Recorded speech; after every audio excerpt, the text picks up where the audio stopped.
This week's episode is brought to you by our very proud sponsor, Slabbed Cards, who specialize in card grading with PSA and SGC. Slabbed Cards are authorized PSA dealers, and card grading starts from $54.95 and includes full insurance, secure storage. Slabbed Cards have 2 tons of back-grade safes, 24-hour surveillance, and are located in a guarded, monitored building. All cards are scanned on arrival and are available to you for viewing at any time, and Slab Cards provide automatic progress notifications. Your submissions also come with complete tracking and notifications from start to finish. Slab Cards also offer specialized shipping services, domestic shipping service with up to $10,000 insurance per parcel, domestic secure hand-to-hand shipping service delivery within 24 hours of pickup, and international shipping with up to $150,000 of insurance per parcel. Contact Slab Cards for a quote at slabd.com.au. That's slabd.com.au. And also find them at 60 Weymount Street in Adelaide. Thanks very much for supporting us, Slab Cards. Welcome, everybody, to the You Can't Comp This NBA Trading Card Podcast.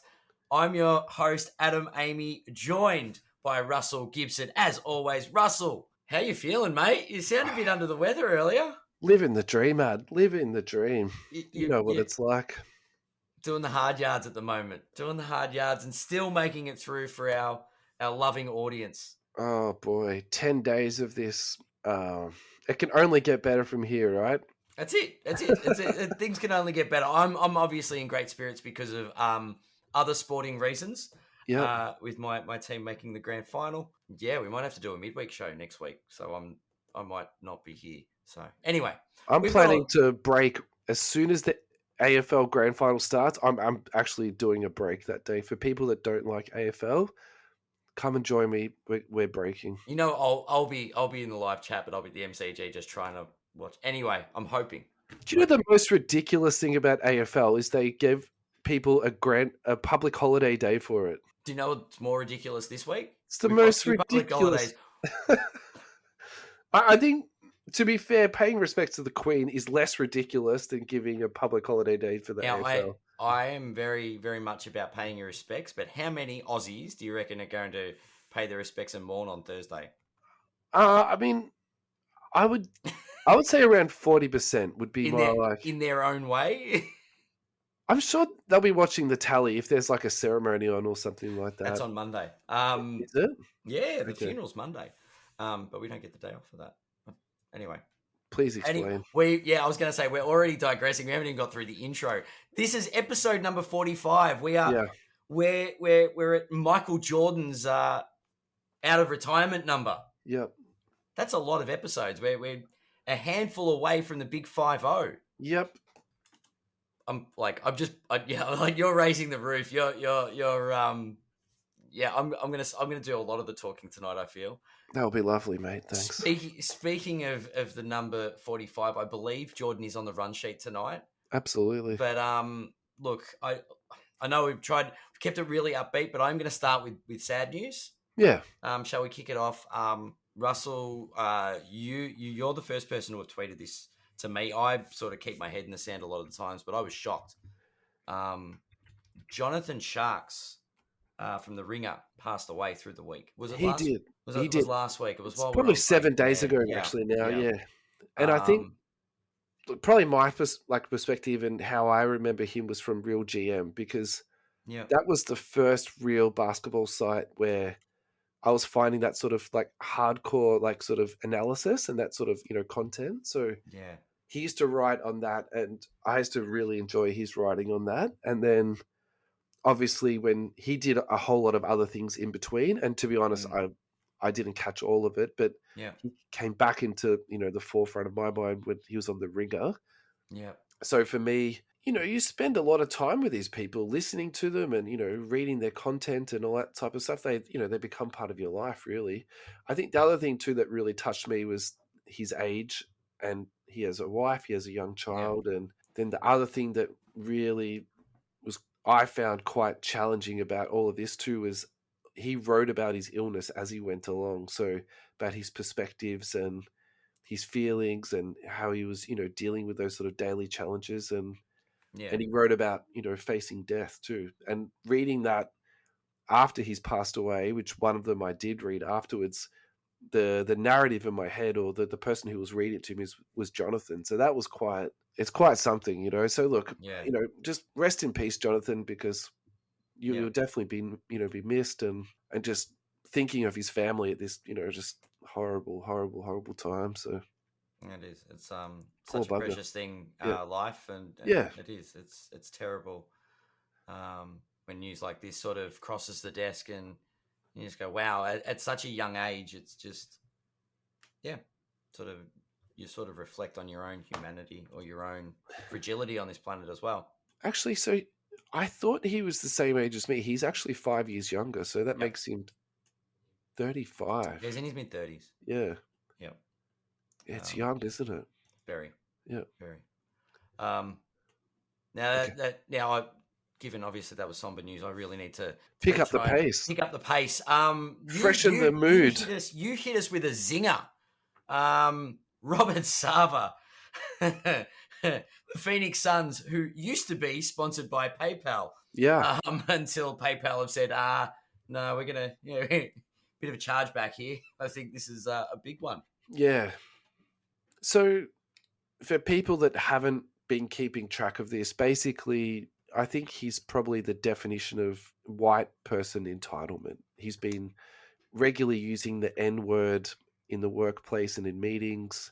He's been sending pornographic material to male colleagues. He's been sexually harassing the female colleagues. Yeah. He has been doing all sorts of inappropriate things, you know, bullying and harassing people Mm. and just yelling at people in the workplace. And basically, the HR trail was so long that it became known to people in the media. Mm-hmm. And that's how essentially it came out to the public. It actually became like a story. It was written up. So Yeah. Baxter Holmes is the author who did all the investigative journalism and released Yep. it all. And that was about 12 months ago. So then the NBA hired an independent company to look into it. Mm-hmm. And then, you know, all the facts have, you know, come to light. So his penalty is a 12-month suspension, and he's not allowed any contact with the team at all. He's not allowed any input to the team. And Yep. he also fined him $10 million. So they've also asked him to have some counseling, which I think is quite, I think they called it sensitivity counseling, which I think if you've met people in the workplace who are often behaving badly, you do often scoff at when they're sent to sensitivity training. And I have to admit, I'm a bit suspicious that, you know, he's going to turn himself around going Mm-hmm. to this sensitivity training. Yeah. The general consensus, or the general sort of outcry for this, is that it hasn't been received as well as what you'd think. And this is probably where I want to tie this back to basketball cards. You know, we are a basketball card podcast after all, but Yep. Chris Paul and LeBron James have both come out publicly to say that, you know, the crime and the punishment don't fit. You know, they need to get rid of this person from the NBA. Like, he doesn't meet our, you know, morals. And essentially that's what PayPal said too. Basically, PayPal said that, We're out. yeah, the conduct is unacceptable and conflicts with our values. And I think that's, you know, I think that's a really good way to say it. It's not judging the person. It's just saying your values don't meet our values. I think that's fine to say that. I think that's healthy. Yeah. And so, you know, where does that leave the Phoenix Suns? It actually makes me wonder, because there was a lot of sort of rumbling and grumbling last year in the playoffs about the Phoenix Suns and their sort of mental health. And now that we know all of this, it's now been official. I wonder if this was sort of happening in the background too at the same time. Yeah. It's yeah. It raises a lot of questions with like what was actually happening. Yeah, yeah. So I do wonder, because Chris Paul's already been through this with Donald Sterling, Yep. and Yeah. you know, when you're in those situations where you're already mentally fatigued before the thing started, I wonder if Chris Paul's going to be a bit like that. Like, he's been through this already with Donald Sterling, you know? Here we go again. Yeah. Yeah, that's true. I genuinely wonder if he's going to ask or demand a trade. And Do you, wow, imagine that though, being the thing that blows up the franchise. Like as far as look on the court of what Phoenix have achieved and that group of players and that camaraderie, like the brotherhood they've formed. I think they're a great team, but, and I'm saying this in the kindest possible way, I don't think they're a championship caliber team. when they made it to the finals, Mm. I suspect that was their peak. Mm. You reckon that was them at their best? They did finish the number 1 seed last year, didn't they?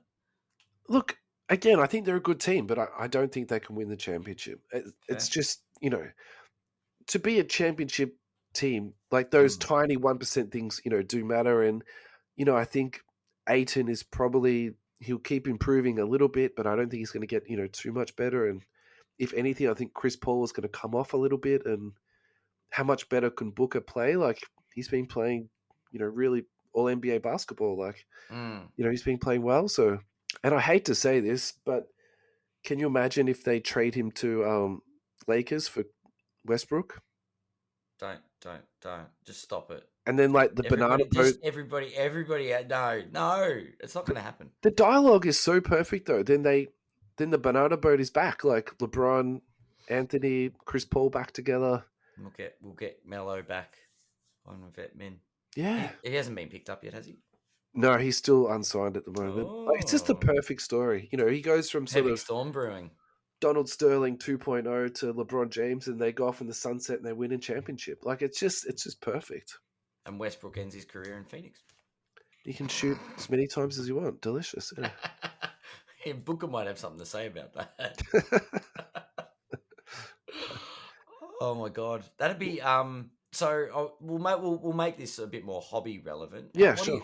What do you think that does to people that collect the likes of Devin Booker?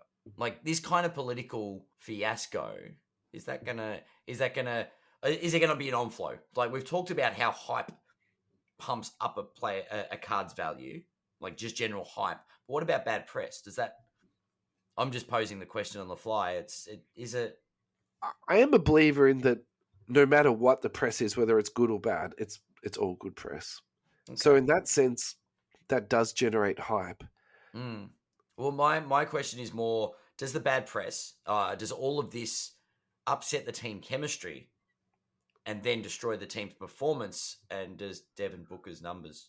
Well, that's what I was trying to touch on a little bit before, which I didn't probably say that well. But remember, there was a whole lot of sort of rumbling going on in the background last year in their playoff series. So I wonder if their performance has already been disrupted. That's true. It'd be interesting. Yeah, I hope it doesn't. Like, obviously, you'd hate to see people's performance and a team's, like the trajectory of some players and their careers based on poor run because of some racist idiot, but the team owner. So what do you do? Look, I can't imagine it didn't distract them. Yeah, I just think it's going to have an impact, and it's probably not the last impact it's going to have had. I think it's going to impact the Suns for quite some time. If Paul demands a trade, then that would positively affect his value because he's the type of. I personally find him quite low. And I think that's, to be honest, a lot of a personality type thing. Just generally he's not that well liked. Yeah. And that also contributes a little bit too. For sure. So in terms of, being someone like I suspect he's going to go to the Hall of Fame. I think he's on the lower side when you're picking up cards for him. So Booker, I think, actually is pretty well priced. And Aiton is, frankly, he's still, even though he's up a little bit, he's still very depressed. Yeah. This is true.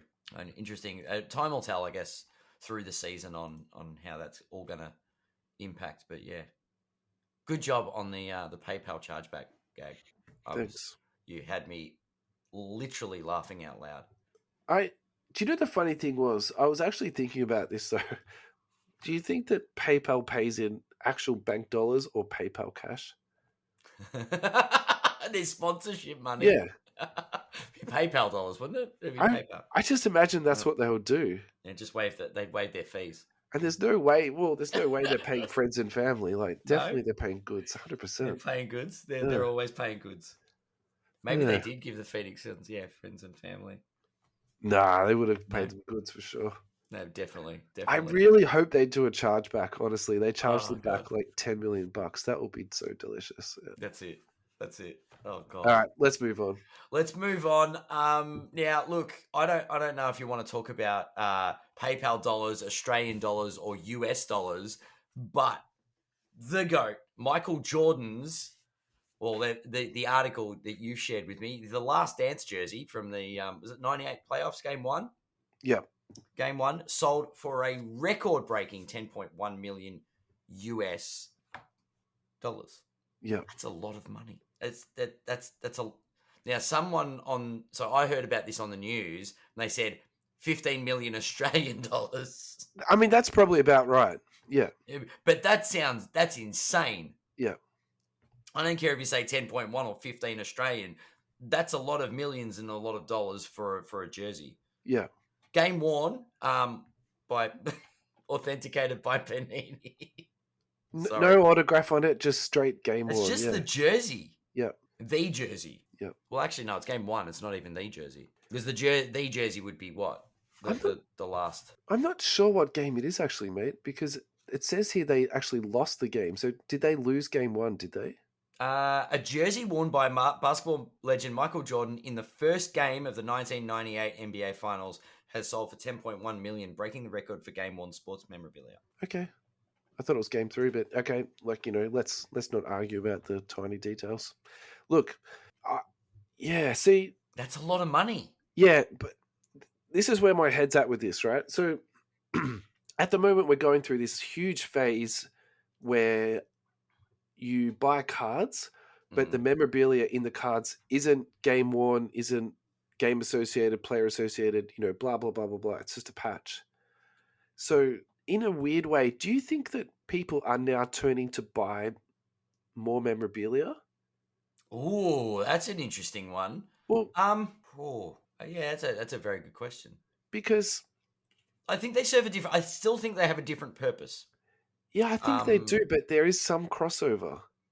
I think there is crossover, but there are a lot of people that are still looking for authenticated, game worn, authentic jersey in card. Yeah, like definitely. There's a big difference, and I've seen it with some players where people won't look at the jersey if it's not an authentic, like if it's not game worn. Like there's that period from Panini, and they're like, if it's not game worn and verified as game worn, I don't want it. Yeah. But that's, I guess, when that's with players that you've got both options. What happens when you don't have both options? Is that when you go to memorabilia? Well, I just wonder at the moment that. I wonder if this is the guys at Jersey Fusion that bought it and they're just going to cut it up. They're going to cut it up and put it in those Fusion boxes. Can you imagine?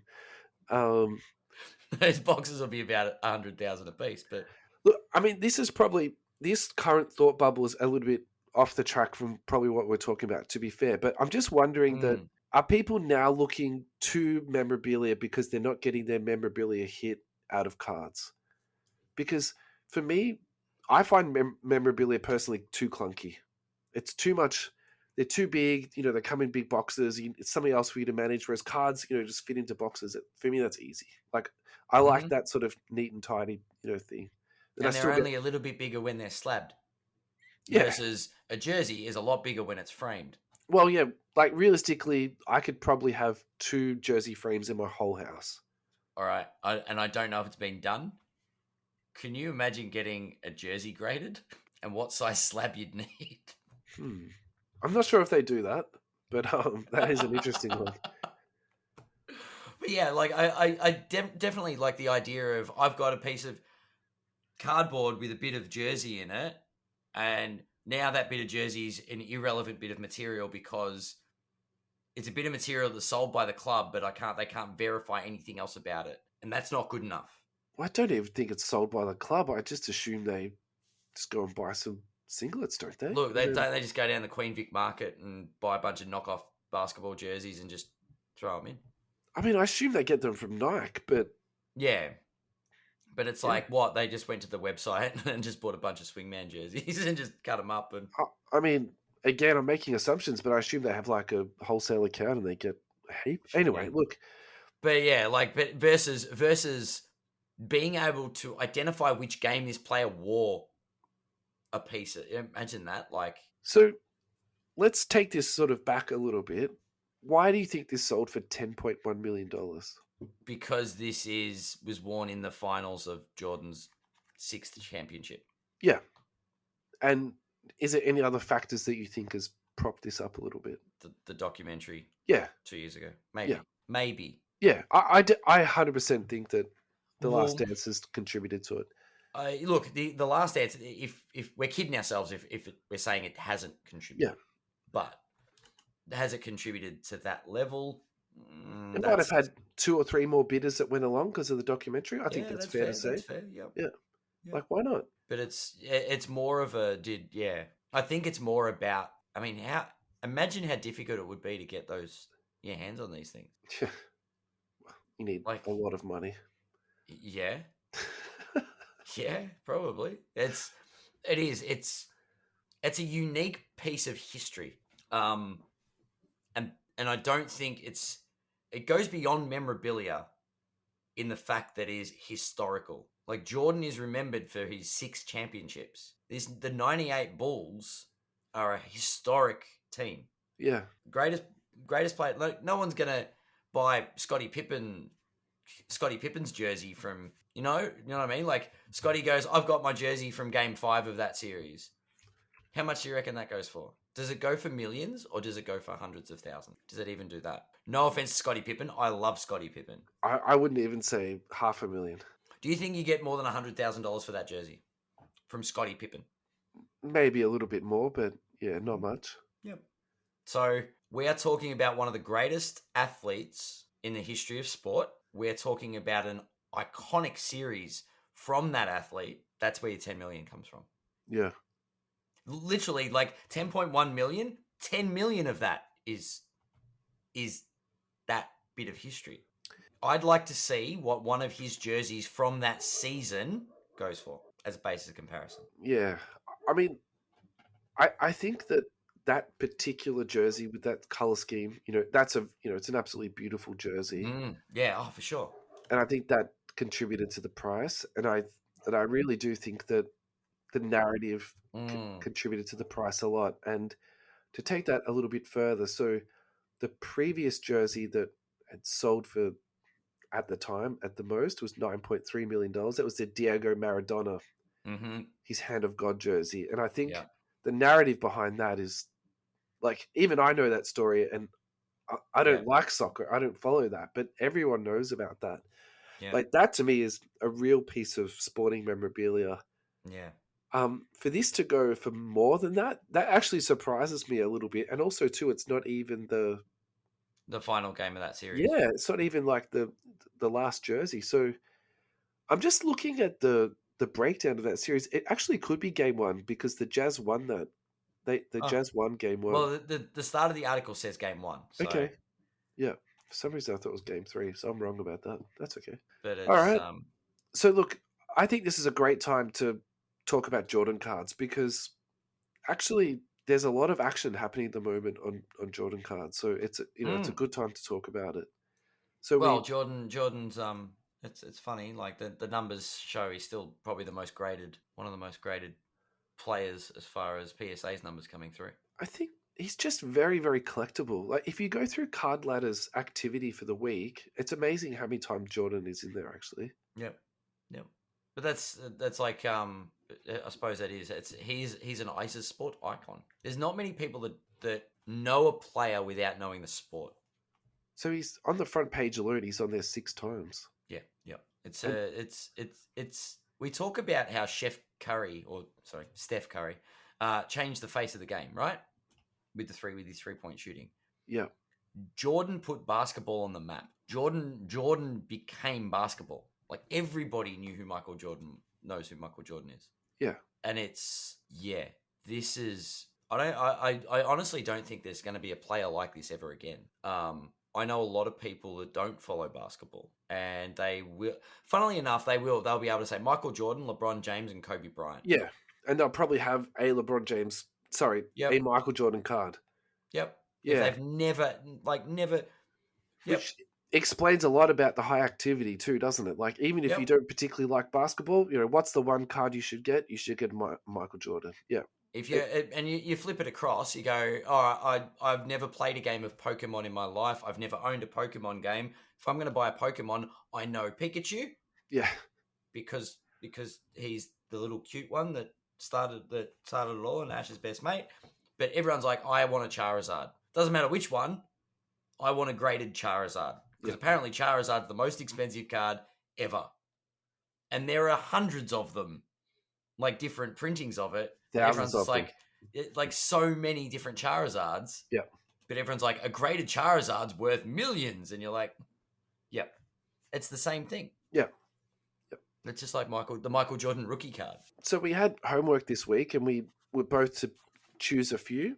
I did good. I did my homework. I did research.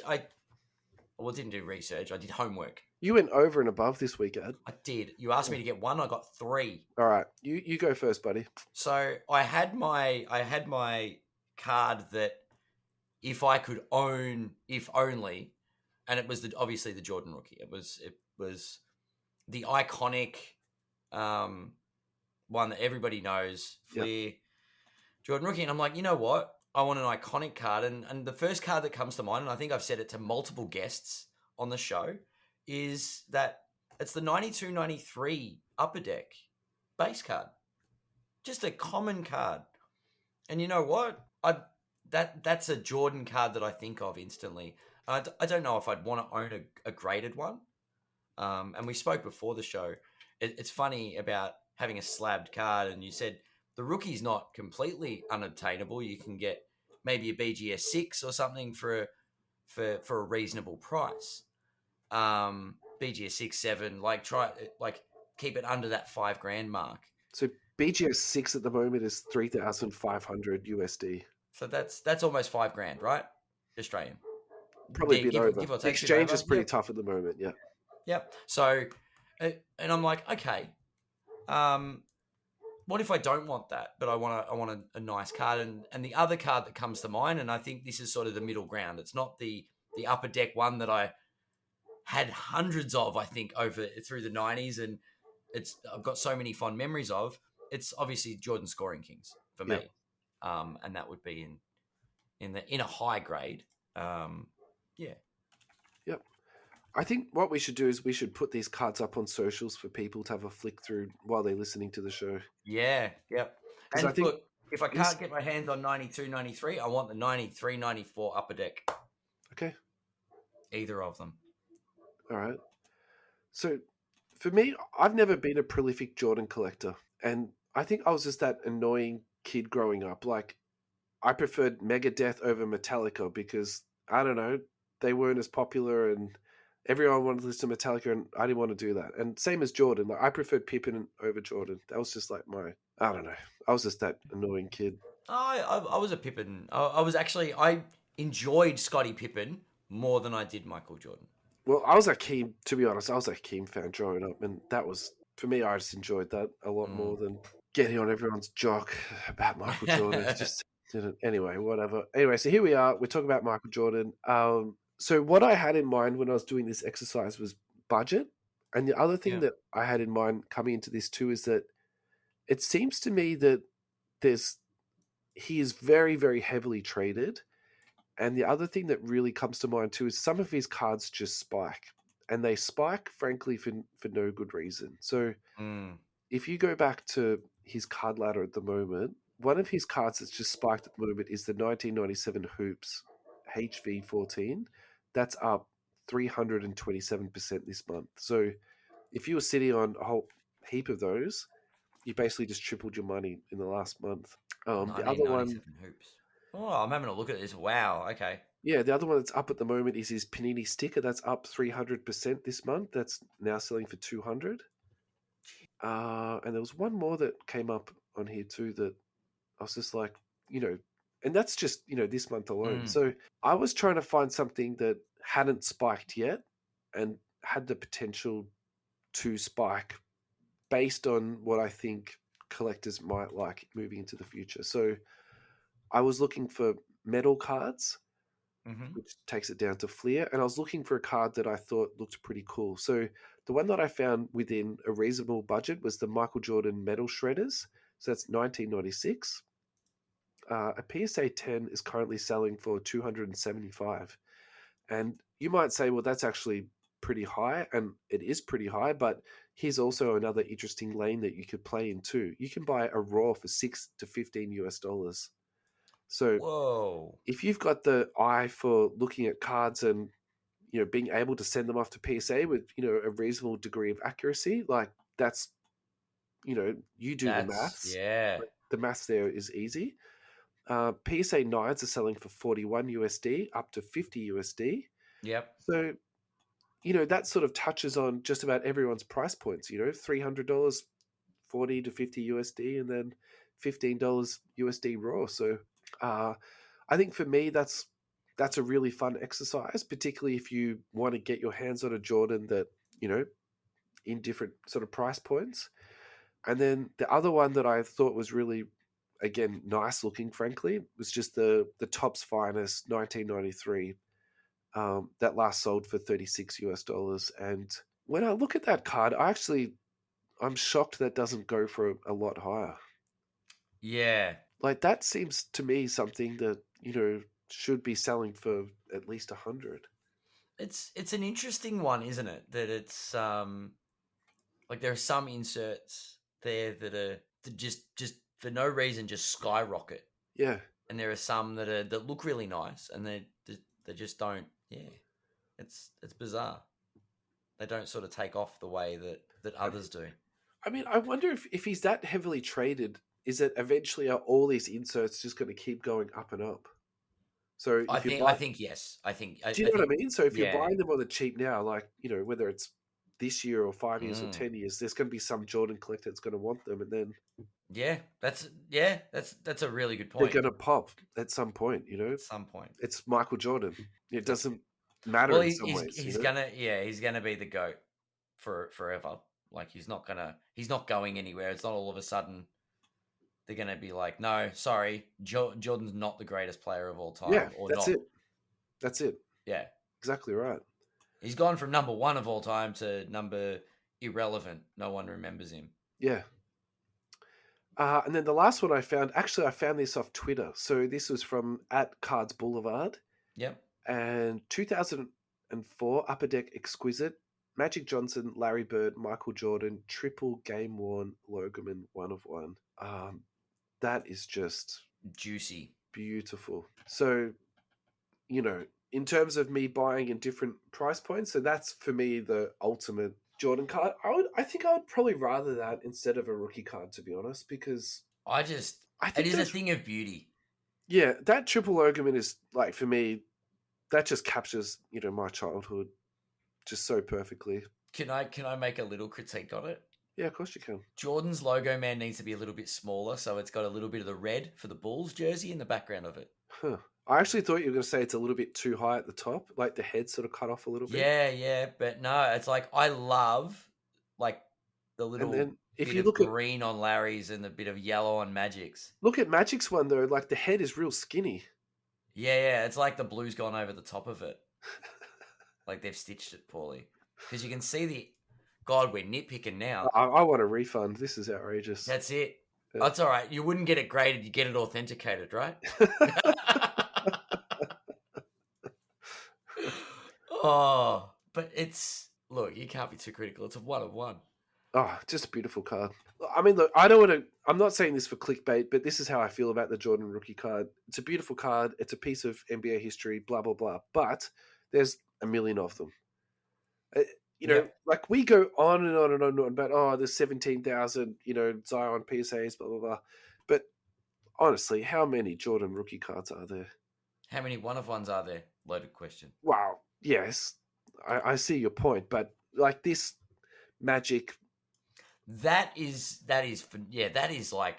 That's a 1 of 1. I mean, come on. No, that's certainly a 1 of 1, and I would not be so picky if it was actually my card. I think no, I wouldn't be either. All right, should we move on? We should. So I think the next thing for me is this is a thank you. So I just want to publicly thank Andrew Dean. I would call him one of our super listeners. I think that's the only way to describe him. He's been contributing like crazy on social media. He put up 2 prolific posts this week. He put up a Sweet 16, which was asking who is the current 16 best NBA players. And Adam, while I'm going to tell you my list, I'm going to put you on the spot. You're next, mate. Oh, what? You, I you know, told you earlier I hadn't had a chance to respond to the post. I know I'm putting you on the spot. You can do Oh, it this now. is rough. This You've is had, rough. you've had, 15 minutes to figure this out. no, you've had 2 days. Have not. Yes, you have. This Oh, post has been up since the 16th. yeah, this is true. I was in AFL land. All right, where So are we? I actually broke mine down into tiers, and the tiers almost wrote themselves, actually. So I had the Golden Children, LeBron, Steph, Luca, and Ja Morant. Now, Ja was actually in my second tier, but the amount of action I was seeing with him on card ladder, I had to move him up into tier one. Second tier is, I call it the business class tier. Potentially could be upgraded to first class. I've got Giannis and Zion, and look, that Zion pick could be absolutely terrible, but also it could be wrong for like the wrong reason. He should be in tier one, right? Yep. All right. Yeah, probably tier one. Could be. Or he could be in premium economy, which is my next tier. Anthony Edwards, LaMelo Ball, Jason Tatum, and Kevin Durant. Look, I'm very high in Kevin Durant, so some people could criticize me for that. And I'm no criticism here. I'm just listening to your list. the other thing that you could criticize me on is Anthony Edwards over LaMelo. And look, that actually could play out wrong, but I'm actually really high on Edwards. And I think he's going to have a lot of pressure on him this year. So he's either going to boom or bust in my books. And I think the hype around that team is going to drive his cards up. That's what I think is going to happen this year. Now, the numbers don't lie. These were people that I didn't really want to put on my list, but there's so much action on their cards I couldn't. Darius Garland, Tyler Hero, and Jordan Poole. We've spoken about Poole extensively, so there's no surprise there. And even though Tyler Hero is down a lot, he still gets sold a lot too. He's a very liquid card. And then my underrated three, which really didn't get much hobby action at all, but I couldn't leave them off: Devin Booker, Embiid, and Nikola Jokic. Who do you think I missed out, my friend? I'm gonna. I think rather than giving you a list, because I'm not going to be able to come up with one. But yeah, I think Just on critique mine my then. That's fine. yeah, I was going to say, well, look, numbers don't lie. I'd put Kevin Durant because his numbers are great. I don't know. Well, You know how low I am on KD, right? So when I said numbers don't lie, I more meant their sales it's numbers. that, yeah, You know what I sales, mean? but Like, so those guys are we like, went through that with Jordan Poole like, when the finals were on. We're like, what the hell's going on here? I'm still recovering Um, from the Jordan Poole $1,000 sale. That's like insane. I yeah. still can't get over that. So players that I think in the underrated, I'm going to have Trae Young Yeah, as underrated. I don't know. I'm not sure on Joel Embiid as far as collectability goes. I'm interesting. not. I'm not. I'm not. I'm sold on his ability on the court. I'm not sold on him as a marketable, like a hype player. Yeah, Simple as that. The way we'll call it what it is, and the hype needs to be real. yeah. And I think that's The probably the Josh struggle rule. of your underrated. Yeah. What else you got? I think Anthony Davis might be an inclusion somewhere. Oh God. When the man's not Spare me. injured, he is a top 5 player in the league. So, did you see that 2K video of him playing 2K with himself? He's running down the court, chases down, blocks the shot, and then falls down and clutches on his ankle. That was so made up. That was so It's gotta be perfect. rigged. It's so true. Anthony Davis is not going on my list. I don't care what you say. I'm kiboshing this right now. That's No. fair. That's fair enough. All right. We've got who else? Who else can I throw at you? Hype players. No, you're pretty well right with and it says no rookies, right? So we're not. Yeah, that does make it actually Non-rookies. a little bit tougher because No. Well, we've sort of had a season out of everyone, so we're allowed to go with the Edwards, obviously Edwards and Ball, because they've had a yeah, cut. They're well and truly. that's it. Look, we've seen a season of Cade and a season of Scotty Barnes, but you're It's not going to go funny that you say far. that, right? But we've had so much. It's almost like they got extra hobby runtime, didn't they? Yeah, Like it's almost like we're still waiting for Cade stuff to come out. yeah, that's what I mean about Yeah. Panini's release schedule. It's ridiculous. Yeah. Because the NBA season's like a month away, right? Yeah. The season's starting in a month. Yeah, I need to get my That, fantasy league set up. that's crazy. Like I think you've hit a lot of the a lot of nails on the head. Okay, cheers. Yeah, there's nobody like I don't know where Russell Westbrook would fit on this list. Um, I know you like to leave your favorite players off the list, Oh, please. but look, yeah, I'll put Anthony Davis on my list if that like keeps you quiet. Okay. where's Patrick Beverly? Sorry. Is it? There's no one. Yeah, the only one that I thought of was Trey. Okay. Look, yeah. Now I was going to say Andrew actually put Kawhi there, which was an interesting one on his list. He's a real tricky one. Yeah, he's just one of those fun guys. It's his personality that makes the hype, right?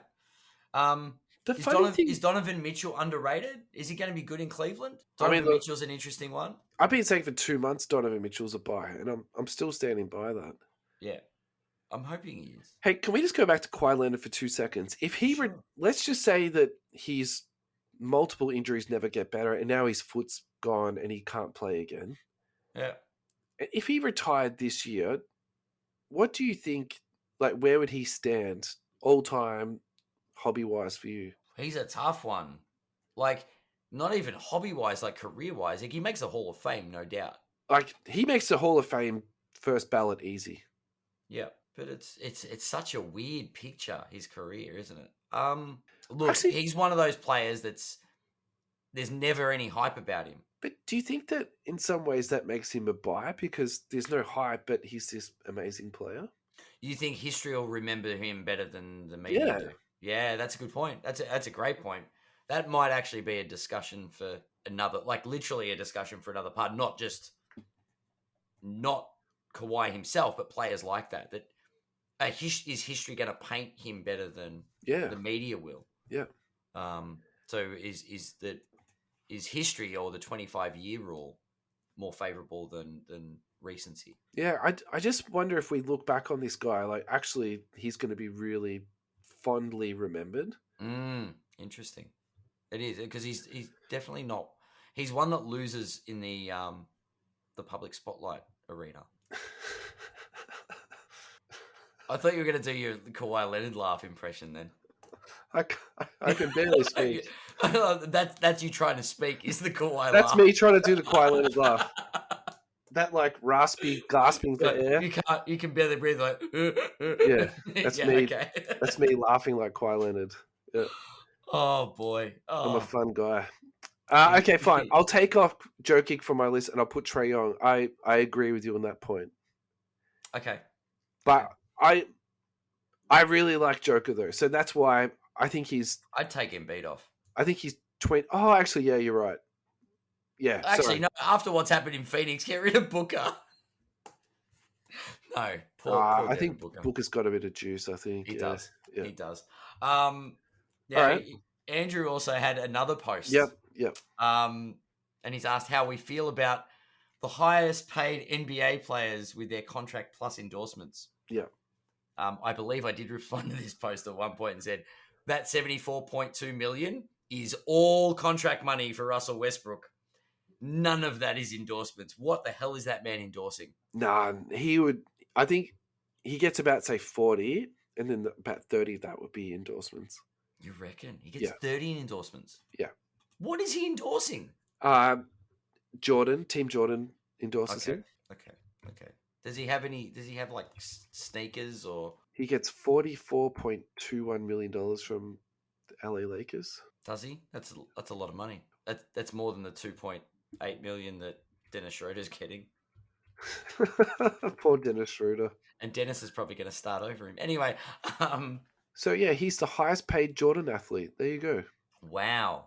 PepsiCo, Samsung, 6-Star Pro Nutrition, and True Religion Apparel. Interesting. There you go. Interesting, but I mean, all jokes aside, Westbrook's on stupid money, and I think you called it his MVP money. Yeah, I think he signed that extension when he was which OKC and makes sense. It like, do you know what I mean? Like, it makes complete sense. Yeah, the man was the first person to average a trip. Like, he was. No one thought the Big O would be beaten as far as that kind of record. And yes, it's stat chasing, but when it first happened, it was a big deal, in the media's eyes anyway. I think it depends on the media source where you consume your media, because there was a lot of writers who used advanced analytics to actually point out how hollow his numbers were. Mm. And that was even the first season he did the triple double.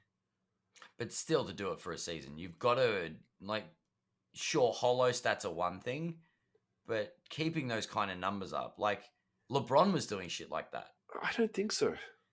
But not stat padding. I'm just saying LeBron's putting up phenomenal numbers.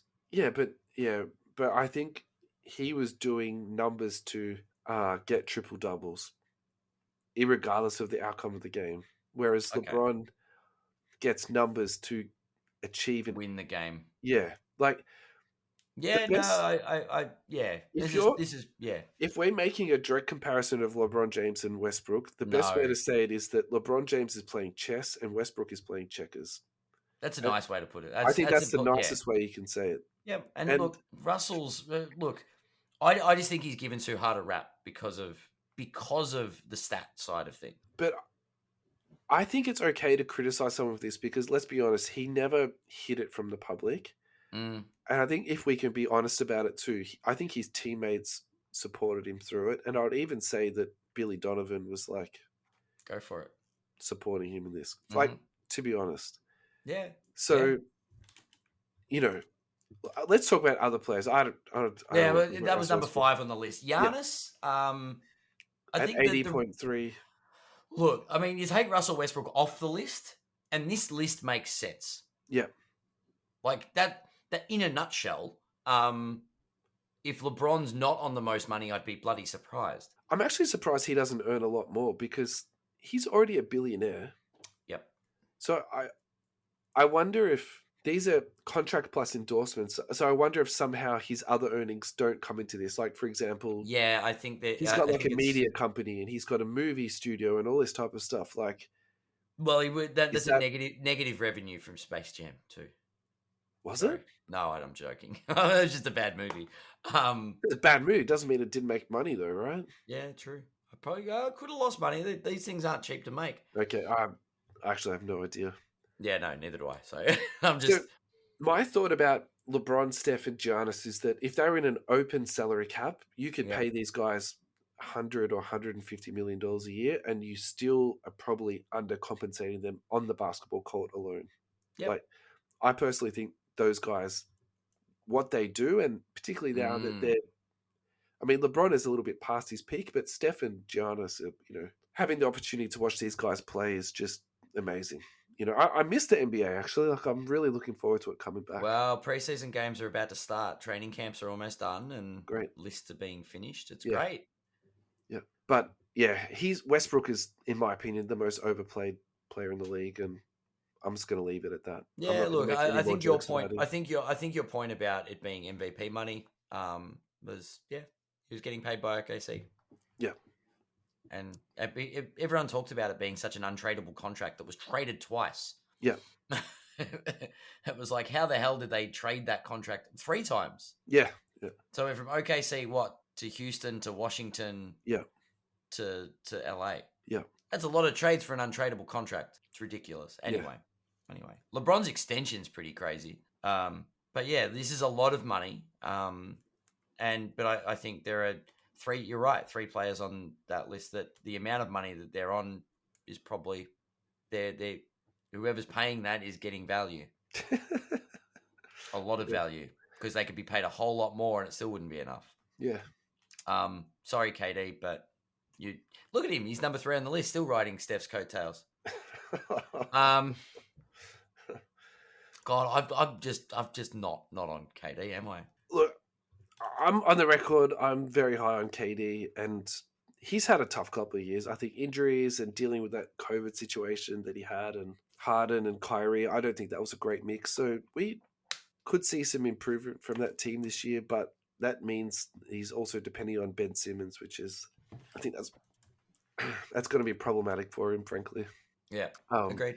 Thank you to our sponsor, EJ Cards, a small but motivated company specializing in cards. EJ Cards believe passionately in great bargains and excellent service, which is why they commit themselves to give you the best of both. If you're looking for something new, you're in the right place. EJ Cards strive to be industrious and innovative, offering customers something they want, putting their desires at the top of the priority list. Find EJ Cards at www.ejcards.com.au or shop 394 to 398 Middleborough Road, Blackburn, Victoria, and also find them on Facebook. Thank you very much, EJ Cards, for sponsoring us. Let's move on. Alrighty. So this next segment we don't have a name for, and We'll call it the unnamed segment, or the to be named. to be named segment. To be named. And we are going to put it to you, the listeners, to help us name this segment, because this is something that Adam is very passionate about. I've been very vocal on the way that we approach this or shape this. So I'll let you guide this ad, because I know that you feel a lot stronger about this than I do. So I don't know why I feel so strong about it. I just don't like things being framed. I try to make sure there's no negative undertone is probably the words I choose. And why don't we explain what the situation is, and then we'll go through that, and then we'll get real deep into this D&M before we name a subject, a topic on the show. Yeah. All right. We'll explain what we're trying to do. You want me to? Yeah, sure. Yeah. So what we want to do is, we've had some feedback from listeners that all we talk about is very high-end cards. Logo men one of ones every week. And no, but that's where it goes. Yeah. The average collector or the average transaction isn't about that. It's generally about cards that are much lesser value or cheaper cards. So, well, it's more about bringing realism to what we're talking about, isn't it? Because everyone loves the idea that of imagine you opened a triple Logo Man one of one. How many people have actually done it? Not many. What cards are you actually collecting? Yeah, and I guess that's the feedback is people want to hear more about the stuff that they can go out and purchase. Everyday cards. That's right. Yep. So I wanted to call the card the $1 card segment. Yep. And your concerns around. So I think it's okay if we talk about this very openly, Ad. I don't think I agree. You're not going to cause anyone offense, mate. Yeah. So just say what you're thinking. Yeah. So originally when we were talking about it, the term low end was used a lot, and I don't. It doesn't sit well with me. I don't. Well, I do know why. I know exactly why, because if you're saying something's low end, it's not just the price point. I get the feeling and the undertone of quality. I get it devalues what I'm doing by calling it something low end. Okay. And I think the segment or discussing it, we shouldn't be devaluing people's hobbies. Sure. And I wouldn't like to be, and I'll phrase it the way that it came across my mind as let's call it the poor people's card section. And I'm like, no, that's not. Not everyone's got $1 million to buy a triple Logo Man. Yeah. And my point is, I want it to come across as something fun, something hobby relevant, where money's not the talking point. Yeah. And referring to the price point in any way, shape, or form, calling it a bargain hunt, calling it a low-end card of the week, calling it a dollar special, is devaluing it in more ways than just financial. So I just thought, I want to take the negative undertone of low cost out. Yeah. And that might just be me being overly sensitive. I don't know. Look, I just think the name. If that's your perception, I'm not going to even try and take that away from you. When I didn't perceive it like this, to be honest with you, because the way I feel about it is, if I get a card off eBay for $5 and then I get it shipped to me for, say, a total of $10, and it's an awesome card, I think that's awesome. Yeah. That's how I personally feel about it. And actually, I'm going to change my prepared answer, because I've actually prepared for the next 3 weeks for this segment, but I'm going to change my answer for this week to something else because I think that will actually help explain the segment better. Yeah. And so the other thing that is important to me in this setting too, I think we've spoken about this a little bit in the past too, is if your budget is $10, it's actually healthy to stick to your budget of $10 than spending $110 and then, being in debt or getting in trouble if your missus or your partner or, whatever it is, So I think that's important to me. And I don't know. I think there's something fun about getting a bargain, and I think there's nothing wrong with that. So I suppose maybe, and hopefully I'm speaking to you a little bit on this. Maybe we can bring some light to this, that it is okay to be going through bargain bins or getting some nice cheap wins off eBay auctions. I think that's fine. So that's my perception about this. I'm very much excited about doing this segment. Look, I know there's no way to take price out of it. We're talking about cards that are worth money. I think we have to talk about price. Agreed. I agree. It's just because that's the whole thing. Like, we're talking about cheap cards. Like, you can get a bargain getting a $20 card for $15, or a $20 card for $2, right? Yeah, definitely. That's a bargain, and that's fun. But it doesn't. It's the negative term of low end. Okay, sure. If you don't want me to use low end, I won't. And if I do it, pull me up. I'm fine with that. No, yeah, I just say my personal opinion, and I've actually there's a comment in the chat about what it does. It does carry a belittling undertone to it. Like, people, they're belittled because it's implying they can't afford more. It's like, we're going to talk about this because you can't afford that. And I think we just need to focus on the cards. Yeah. I think we need to focus on the cards themselves. Look, I am going on the record to say categorically, I am not excluding people by doing this segment.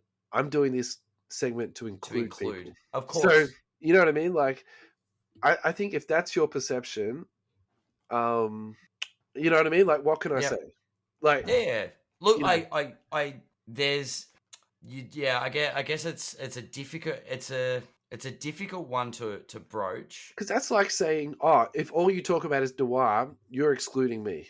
Wouldn't that be excluding? Or am I missing the point? No, you're missing the point. It's like, don't talk to me about Prism. You can't afford Prism.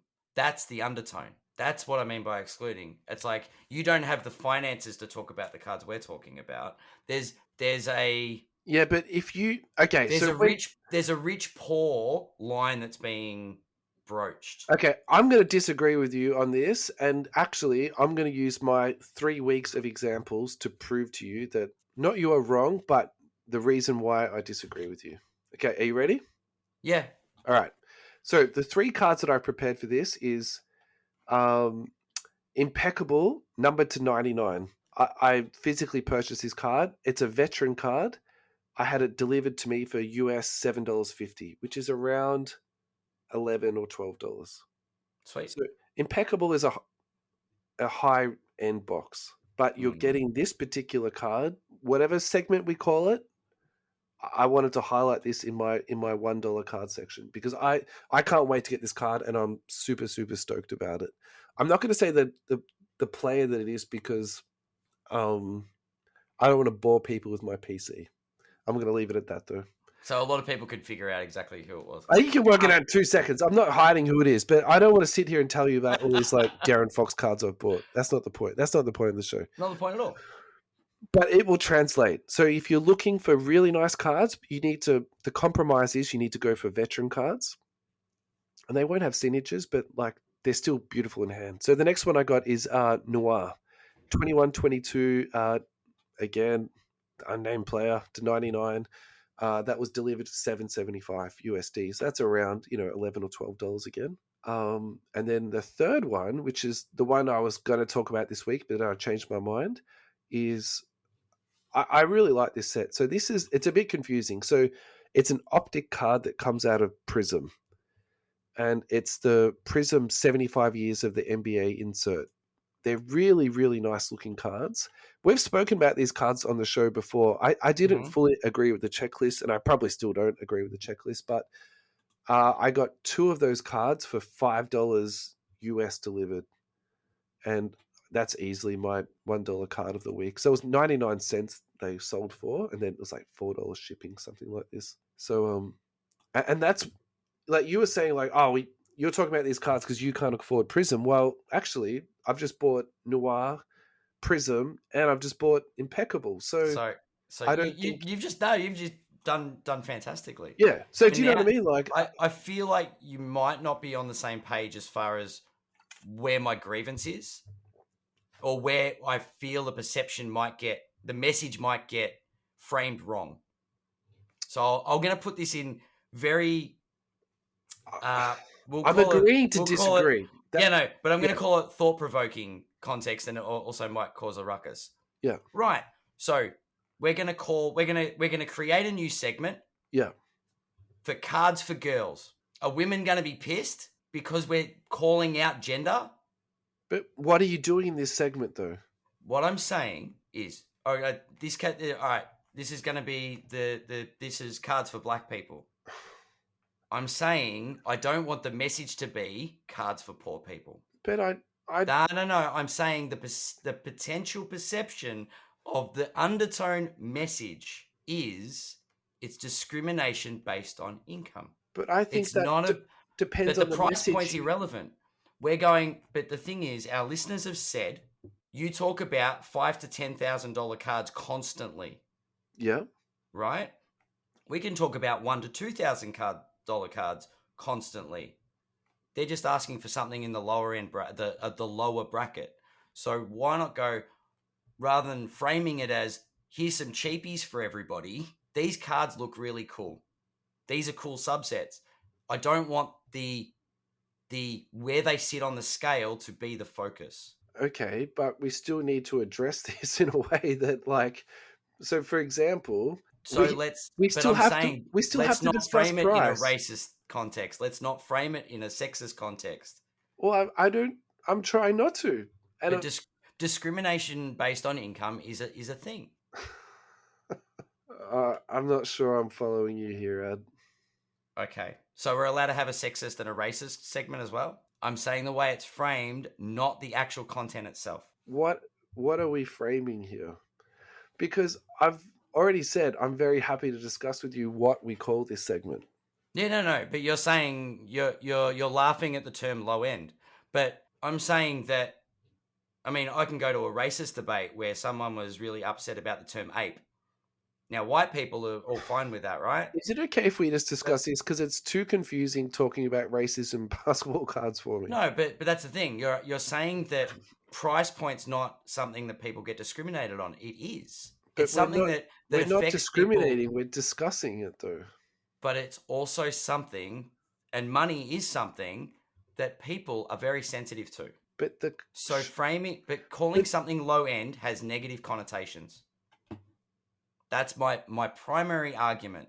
That's fine. If you don't want to use the phrase low end, that doesn't fuss me. I'm happy for that. I've already said that. That's no trouble. Yeah. My suggestion was the $1 card segment. But it's like, what's the point of the $1 card segment? Well, because I just bought a card for $1 and I think it's a really cool card. That's great. But if you don't want to call it the $1 card segment, we're happy to put it out to the audience to take suggestions. Yeah, no, but that's why we want it framed in a positive light. Right? For me, this is a very positive experience.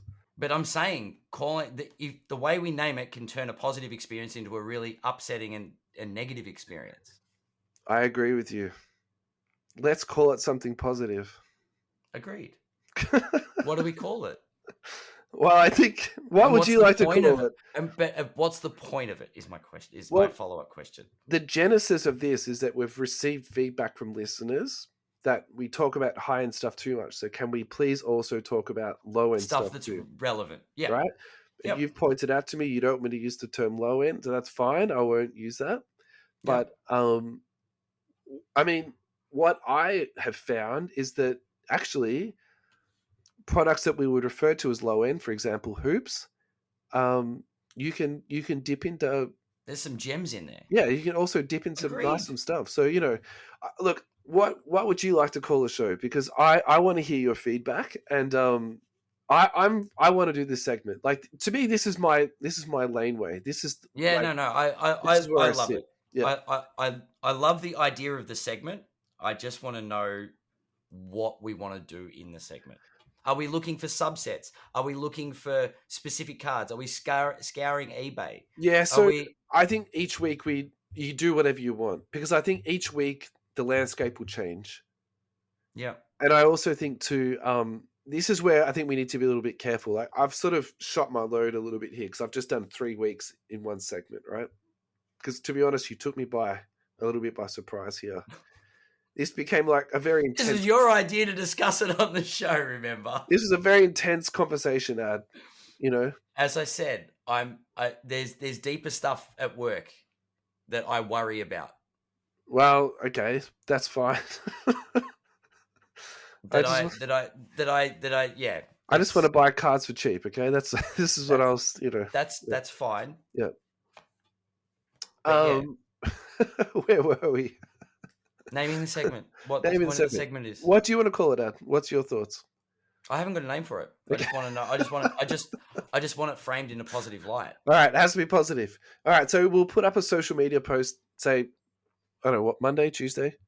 Yeah, Monday, Tuesday. That's a good idea. And that's the thing. Like, I know there's going to be, and a lot of what I've just said isn't what I believe. I'm a very empathetic, I'm very, very, I understand the way a lot of people feel, and I try to be super, super sensitive to all forms of discrimination, right? And there's a lot of forms that go under the radar because there are a lot of loud voices in other areas. And that's why I brought up sex and race, because they're the big ones, right? They're the ones that everyone makes a hoo-ha over. But at the moment, we're in an economic crisis, and money is a big one that can hurt a lot of people. It can turn people, flip them on their heads. One poorly phrased statement can send someone off the deep end. So I'd like to think we've got a big enough audience that the probability of offending someone is higher these days. We'll see how we go. But yes, I as I said, I'm excited about the idea of looking at things like, rather than PSA 10 high end crazy cards, I'd like to go on a bit of a treasure hunt. Yeah, maybe it's a treasure hunting segment. Oof. Now we're talking. See, look at this. Look at us go, Ad. X marks the spot. Treasure is buried. So our last segment for this week. Come on, have you got a nugget for us? So, and to be honest, this was a couple of weeks ago. So we took last week off. We were both a bit under the weather. You're still under the weather. I am a little bit. I'm doing okay. We wanted to talk about teams that we hadn't discussed. So we put that to the people. There's 4 teams that we've shortlisted that go by Nuggets, Clippers, Raptors, Hawks, and Pels, but not Zion. So actually, what's that? That's 5. 5. So over the next 5 weeks, we'll talk about these teams one at a time. But we thought we'd do the Denver Nuggets first. Yes. So, I mean, the obvious one to talk about is Joker first. What's your thoughts on Joker, mate? I think we have touched on Joker a few times. I think he really suffers with the team that he plays for. Unfortunately, the Nuggets aren't really a high profile team as far as the hype train goes. Yeah. That's probably my biggest critique is if this man were in Chicago or LA or Boston, can you imagine? Like, Jokic is a freak of nature with the numbers he puts up. Yeah. And I guess I don't know what he's like marketing ability wise, but like, I haven't seen him going crazy on social media or anything. So I just think he's one of those. He's not a hype player, but he's phenomenal as far as talent goes. I think he is collectible, but he'd have a higher ceiling in a city that wasn't the Mile High city. So yeah, funnily enough, yeah. What's your thoughts on him in 20 years? I think that lies in the hands of Denver. They need to win it. They need to win a chip. So his silver PSA 10 rookie at the moment is 2,000. Yep. In 20 years' time, what do you think that's going to be? In 20 years' time, has he taken Denver to the promised land, or have they not won a title? Just I can give you both my opinion on both. Well, I actually don't think he's going to win a championship in Denver, so I'll say no. 500 US. Oh, really? I reckon it tanks. It He's tanks if he's not a two-time successful. MVP. Yes, he is. How many two-time MVPs have a $500 rookie card that's all right? gem mint?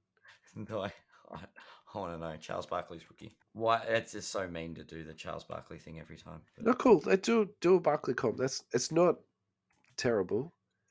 I was going to say that or Karl Malone. Yeah, probably Karl Malone's a better comp, isn't it? Because Malone, he won 2 MVPs, didn't he? Yes. Yeah. Is that his rookie? Fleer 86? Well, he was the same drafted year as Jordan, yeah? So it's that. Sorry, no, Karl Malone wasn't. I was thinking Barkley then. Yeah. 1986 Fleer is his rookie. What are we looking at? PSA. Are we looking for PSA 10? Yeah, Okay. yeah, whatever. Yeah, right. So PSA 10, Karl Malone. There's been a spike, funnily enough, recently. But so starting price was 4K. Okay. For a 1986, that's a pop 216. So in that case, there's still a bit of room to move then. In that comp, yeah, for sure. What is the population count? And I know I'm using pop 135 on the silver. Yeah. Okay, so that's a silver versus a base. Yeah. Okay, that's a fair comp. So yeah, maybe there is. So maybe it's a 5K card. Karl Malone didn't win a title. You're right. He's also in the top 5 of scoring of all time. But does Joker do that? Said, he looking at his stats. Who knows where the Joker finishes? Right. Yeah. He seems under to me for what he's achieved. Yeah. I don't know. Even did Karl Malone get more of a buffer because he played against teams like that 98 Bulls team? Does that up your press losing NBA finals, like getting there and losing? Not sure, man. I don't even know. Yeah, there's no formula as to what defines a card that's going to go up, down, or sideways. Like, there's no formula that's like if a player wins a championship, their card value goes up by X. Yeah. But I think a championship is definitely going to be a factor with Jokic. Yeah, I'll put him down as a buy. I like that. All right. So you reckon long term he's a buy? Yeah, definitely. Yep. I think he's undervalued and just doesn't get a lot of love for probably because he's international. The team that he's in, definitely. That's an interesting one. International that's another factor. I would have said international increases his value. I'm not sure about that. I don't know. It depends which international country he's from. Yeah. Yeah. All right. So next one, Bruce Brown. So his silver PSA 10 is currently selling for $20.40. Is that a buy? Look, I think not the problem, but I think the reality with Bruce Brown is that he's probably at the peak of his powers at the moment. I don't particularly see him adding anything dramatic to his game. And I think the playing time he got last year going from New Jersey to Denver, actually, I think he's going to have less playing time. Like, that Denver team is stacked. So you can buy this, and I think that you're not going to lose, very much sleep over it. And if you're buying the dip and you're selling the rice, you'll probably do okay out of it. It's a PSA 10 silver for $20. Like, that's pretty delicious. But yeah, honestly, in the past, I've been very high on this guy, and I've got a little bit of Bruce Brown put away, but I think it's a sunk investment, and I've moved on. I'm not buying anymore. All right. Yeah. So I've picked 3 players that I'd like to have a look at, and I haven't gone on to Card Ladder yet. Okay. Michael Porter Jr. Sure. Coming back from injury. Yeah. What's his timeline though? Look, I'm just gonna. I don't have the stomach for someone like Michael Porter Jr. So this is far outside of my risk profile. I was going to say his silver PSA 10 is last sold for $199.99. So $200 US. Yeah, it's a bit rich for me.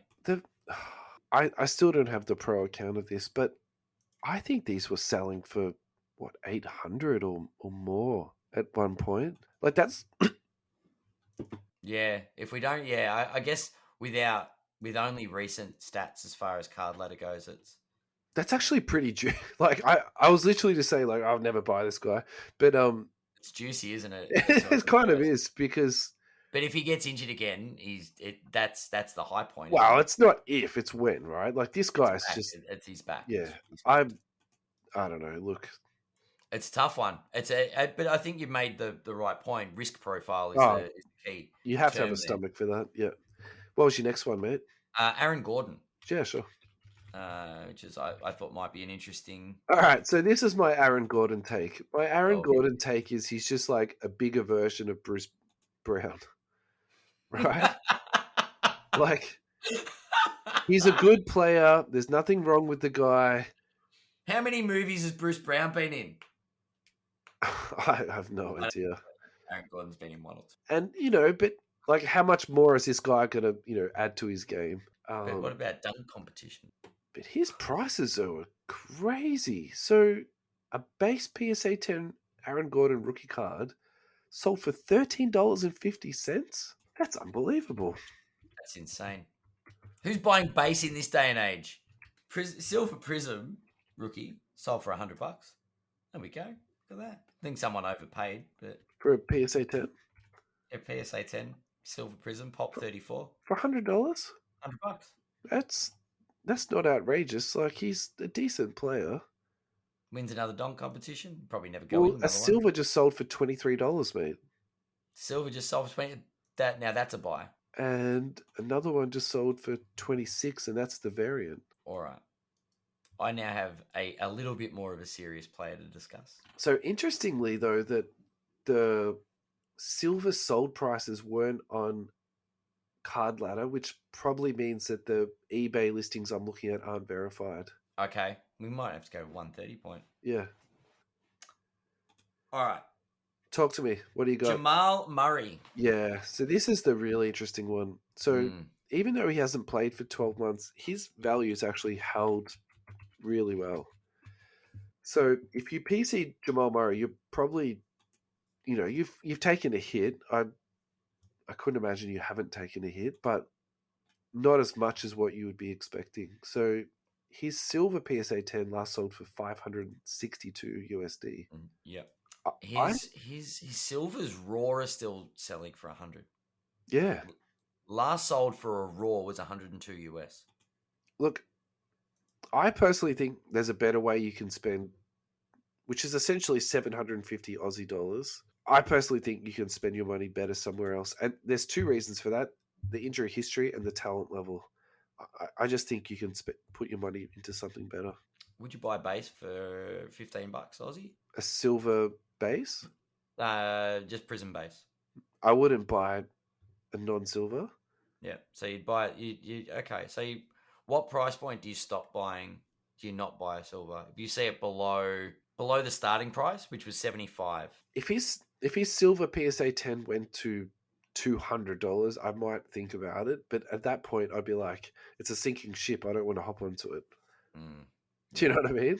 Yeah, that's fair. That's fair. But so I reckon the prices have held because no one's moving it, because they've already obviously paid overs. There's a point where you go, I'm not selling my stuff.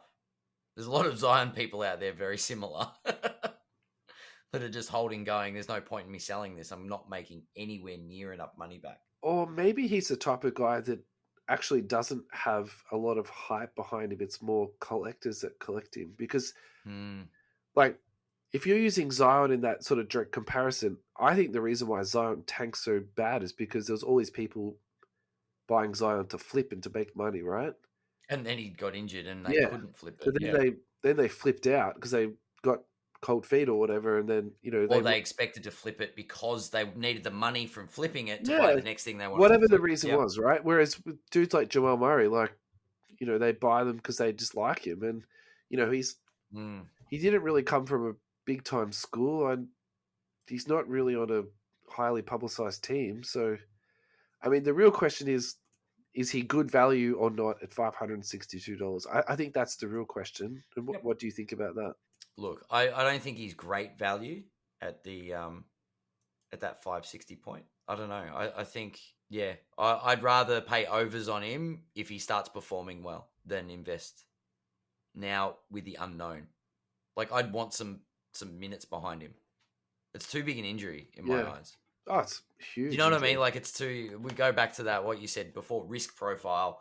Like this guy's been out of the game for way too long to go. I'm going to spend hundreds of dollars on a PSA 10. Yeah, hoping that when he comes back, he's the same player he was. Yeah. So this is not the best example, but it's still not irrelevant. So remember when Yuga came on our show a while ago, he was saying you could get a Giannis rookie autograph in not a high-end brand, but you could still get one, say, on Totally Certified or something like this. Yeah. About $1,000 Aussie. Yep. So if we're talking about nearly $600 for a silver PSA 10, which is American dollars, which nearly translates to, say, $800 or $900 Aussie, it's not that much of a stretch to go from that to a Giannis. You know what I mean? And the times have changed, so we've missed that Giannis getting an autograph for that cheap. But you know what I'm trying to say here? So I'm just looking at my list that we spoke about earlier in the show, which was the Sweet 16. Would I rather purchase a Kevin Durant, a Jason Tatum, a Jordan Poole, a Tyler Hero, a Darius Garland, a Booker, a Trae Young? I would probably buy all those guys before I bought Jamal Murray. Ja Morant. Luka's down at the moment. Yep. Like I bought a couple of Lukas in the off season, and I feel great about those. Yeah. I'm not moving them. I'm just going to put them away. Well, he's one of those players, right? He's a 25-year player. I believe he's a 25-year player, and I don't actually understand why he's so depressed at the moment. Anyway, let's go back to the Nuggets. Otherwise, the Nuggets fans will complain we spoke about Dallas. I was going to say, we start speaking about every other team. All right, who else do you want to talk about? I don't know. I picked those guys out. Who else have we got on the list that might be worth a dip? I think we should talk about Bones Highland because that dude is just electricity in a bottle. And also his Prism stuff is starting to come out now. So his 75-year anniversary card just sold for $72. So this is not a word of warning, but this is how I feel about these 75-year anniversary cards. So they come out of retail products. They're not numbered, and they are selling like absolute hotcakes. Crazy. I don't understand these cards. So But the thing is, how many times is going to be the 75th anniversary? Yeah, but they're not short printed, right? There's more of the generic printing. You know what I mean? Yeah. Like it's like a silver, but there's more of them. So in 12 months' time, what's the value of that card going to be? You know? Yeah, that's fair. That's a good point. Is it going to be $40? Like we always know when the new releases come out, they spike. That's we don't even need to discuss that. Like that's tried and true, methodology. But I think those are, in my mind, they're spiking even harder than silvers are at the moment. Wow. Which makes me worried that, what is going to happen on the down end? Is it going to, double dip? Bones Prism autograph, $63. I think that's a nice buy. I think that even if he flames out and, doesn't do well, that's you'll survive that loss. A silver Prism just sold for $29. I would put that as a huge buy. That seems, And the Bones thing is you're trying to tap into the hype. This is the Joshua Fruger rule, 100%. So I think at some point this guy is going to do something crazy this year. There's just going to be one of those. He'll have a highlight. He'll be in social media. He'll do something ridiculous. He just has that type of personality that he'll do something wild. Yep. So look, I like Bones Highland. I think he's a really fun guy. The guy that I PC from Denver is Zeke Naji. So he is a very deep on the bench purchase. So I've just been picking this guy up if I see him, listed for cheap. I don't really have any particular strategy for this guy, but if I see it cheap, I just sort of buy it. That's sort of my strategy. Fair.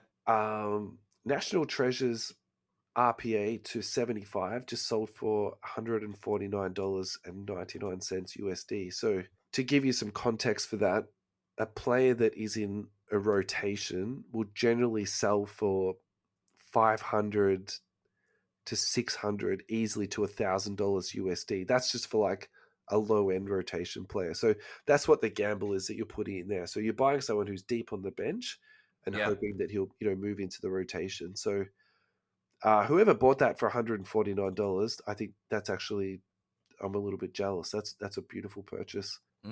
Panini Black rookie card RPA, $25 US sold price. Another one, Signature Series on Optic, that sold for $10 USD, and a silver Optic, Donruss Optic, the silver hollow, that sold for $1.50. So that's just gives you sort of an idea. Yeah, an idea of sort of the price point he's sitting at.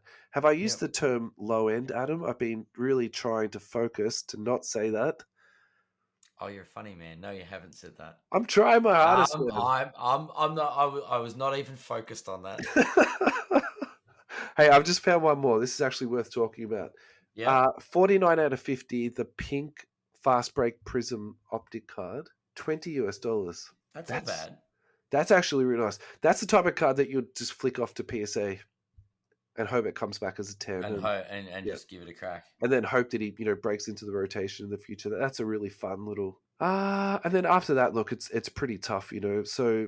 Oh, look, I was going to say, going through that roster, you sort of... The unfortunate thing with Denver is... they had a roster of 12 players, and I guess they had about 27 people on their injury list last season. So let's just hope they're a healthy unit, and some of those players get out in the court, because I think the Nuggets are pretty scary, and their success will dictate card prices. They're a good team, but I think the problem with this team is they're not particularly that collected. So Caldwell Pope, we have to mention his name. Compozzo, we have to mention his name. Look, KCP, I can't bring myself to look up prices, but he's too much of a vet now to worry about. Yeah, like he's a good piece, but I just don't think hobby wise he's. We can't do this segment without mentioning DeMarcus Cousins. Boogie. Yeah, this is super interesting. On card letter, he doesn't have any cards, like just standard rookie cards. He's got a 16 Kaboom from Excalibur, a blank slate from 2017 Court Kings, and that's it. That's scary. So his Kaboom is $100. That's actually not a bad little Kaboom. The problem with buying anything that's Boogie, at this point, he's PC only. Yeah. I think if you're buying into Boogie and you like the guy, for sure. This is beautiful for you because he's really depressed at the moment. And look, he's never going to be at his heights where he was. I think his career, unfortunately, just took a turn. Well, injury will do that. So, yeah, most of you know I'm a bit of a Kings tragic. I've watched a fair bit of Boogie Cousins play. Look, I really like him. Actually, I've got a decent amount of Boogie Cousins put away. But the reality of it is, even if I bought it at a good price, I could... Look, I'm not even going to go through the exercise of repricing it. I know I've flushed my money. Do you know what I mean? So I think that's where you have to be sort of come into the headspace with Boogie. Yeah.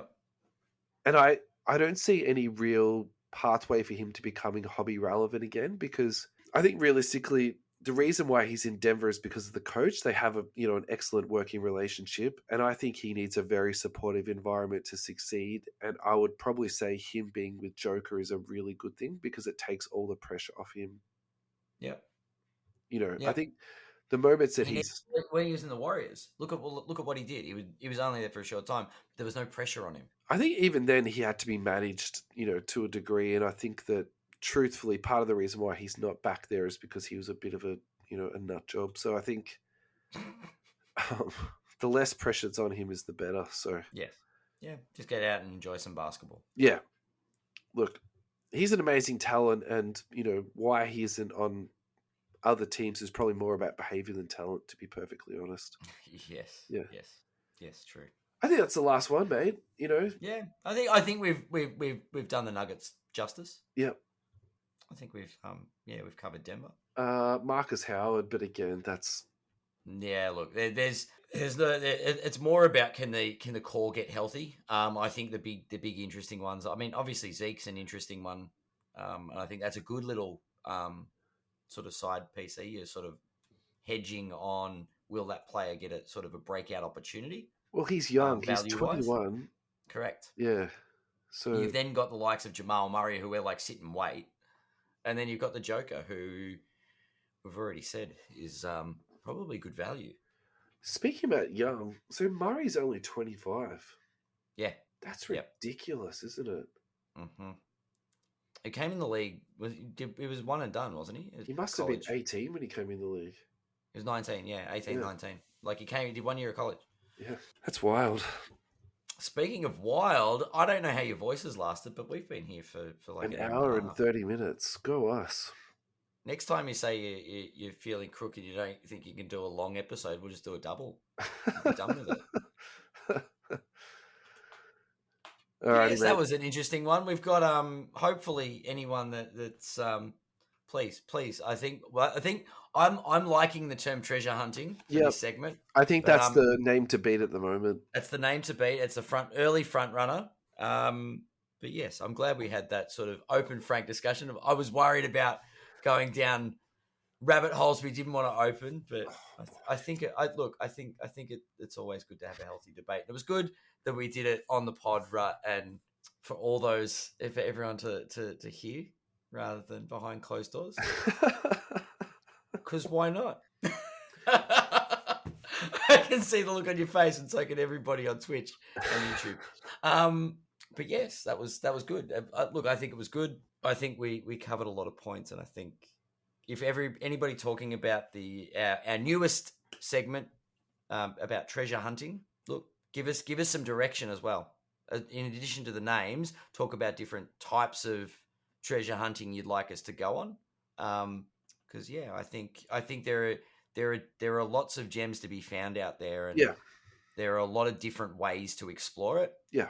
I've talked about insert sets. Russell's talked about cards for PCs and just unique things from different sets. They can be crazy expensive. It can be a national treasures hunt. You don't have to go and buy national treasures to do it though.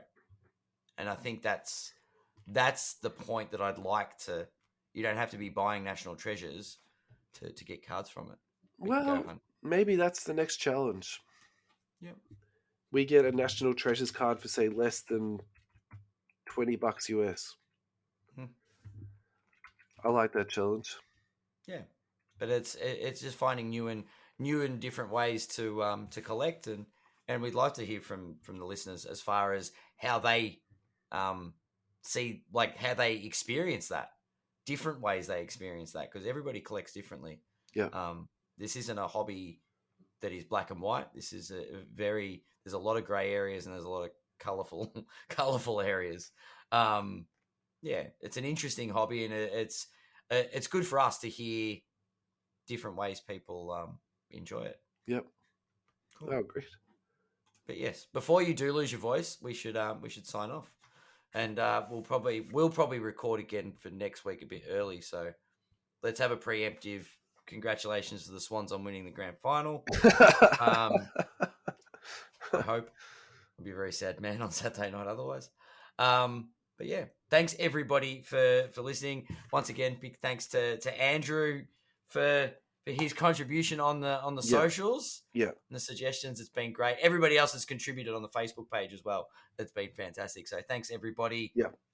It's good to be back doing a live one, not a pre-recorded one. That's it, big fella. Get well soon, Russ. Thanks, buddy. See you guys. Bye-bye.